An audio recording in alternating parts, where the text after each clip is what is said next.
ব্যক্তিজীবন নিয়ে একাধিকবার খবরের শিরোনাম হয়েছেন জনপ্রিয় সঙ্গীত তারকা হৃদয় খান। বারবার বিয়ে ও বিচ্ছেদের কারণে সংবাদ মাধ্যমের শিরোনাম হয়েছেন তিনি। আবারও একই কারণে আলোচনায় তিনি।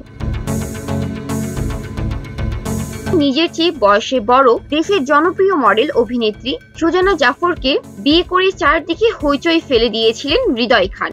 2015 সালের 1 আগস্ট সুজানাকে বিয়ে করেন এই সঙ্গীত শিল্পী। এরপর 2016 সালের 6 এপ্রিল তাদের ডিভোর্স হয়।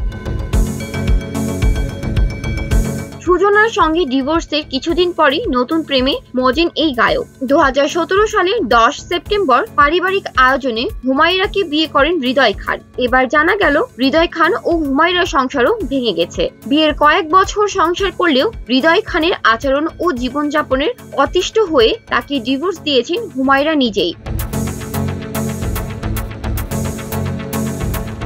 খবরটি নিশ্চিত করেছেন হৃদয় খানের এক পারিবারিক সূত্র জানায়, অনেক আগে হৃদয় খান ও হুমায়রার ডিভোর্স হয়েছে। হৃদয়ের ওপর নানা কারণে বিরক্ত হয়ে হুমায়রা ডিভোর্স লেটার পাঠিয়েছেন।